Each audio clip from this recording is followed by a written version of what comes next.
pour les routes que je n'ai jamais prises. Chaque femme est un hôtel. Permettez-moi de vous révéler des vérités profondes sur les femmes. Et ces vérités sont souvent aussi méconnues des femmes que des hommes. Vers ce matin, nous allons prier. Baouk Ad Adonai nous felim Aolam Yehoshua, l'unique et le véritable Hachem, Elohim du Vétéro Testament, manifesté dans le Néo Testament, Eloah El Shaddai Yahvé, que la paix et la gloire demeurent toujours avec lui. Celui qui n'est pas avec moi est contre moi, celui qui n'abaisse pas avec moi dispèse. Et si Dieu n'est pas Dieu de tout, il n'est pas Dieu du tout, appelez-moi Isaac.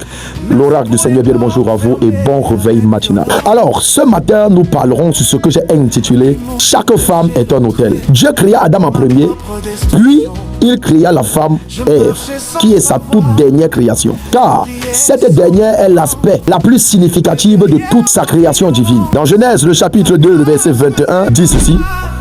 Alors l'Éternel fit tomber un profond sommeil sur Adam, qui s'endormit et prit une de ses côtes et referma la chair à sa place. Verset 22. De la côte qu'il avait prise de l'homme, l'Éternel Dieu forma une femme et l'amena vers l'homme. Verset 23. Adam dit, voici cette fois celle qui est os de mes os et chair de ma chair. On l'appellera femme car elle a été tirée de l'homme. C'est pourquoi, verset 24, l'homme quittera son père et sa mère et s'attachera à sa femme et ils deviendront une seule chair. Satan est conscient du pouvoir de la femme. C'est la raison pour laquelle il s'est tourné vers Ève et non vers Adam. Il sait que le pouvoir d'Adam réside dans les mains, les cuisses et les seins de Ève. Et vous connaissez la suite. Et quand tu vas aller plus loin, la Bible révèle le pouvoir d'une femme vertueuse. Selon le livre de Proverbes 12, le verset 4, il est dit que la femme vertueuse est une couronne pour son mari. Et celle qui fait honte est comme une carie dans les os. Cela signifie simplement que seuls les hommes mariés à des femmes vertueuses sont des rois. Tu te poseras la question, celle de savoir pourquoi aussi les femmes sont si puissantes.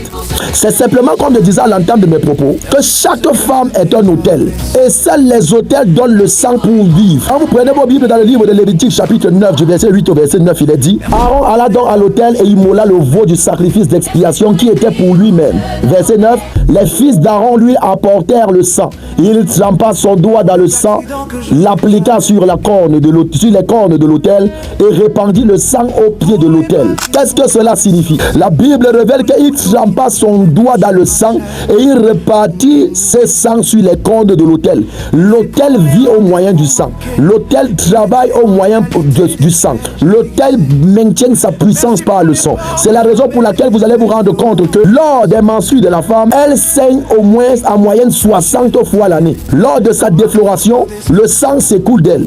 Lors de son accouchement, le sang s'écoule d'elle. C'est la raison pour laquelle on ne peut pas entrer en contact avec un autel sans être transformé. Il dressa un autel et l'appela El-Eloé, Israël.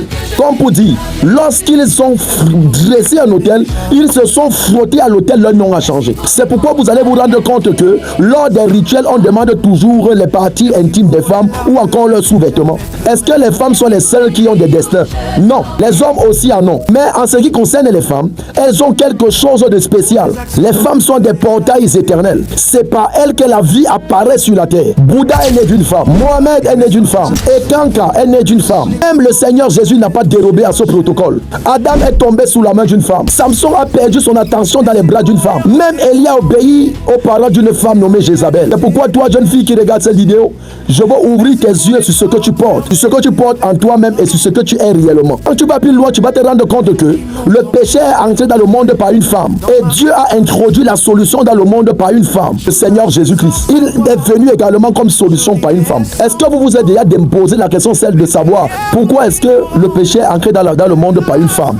Et Dieu n'a pas choisi un homme pour faire réentrer la solution. Il faut réfléchir sur ça. La première personne à annoncer la résurrection de Jésus-Christ, c'était une femme, Marie de Magdala. Les femmes sont des guides spirituels. C'est la raison pour laquelle, quand Israël avait besoin d'un roi, Anne a prié et le prophète Samuel a apparu. C'est pourquoi je vais vous parler à vous, mesdames.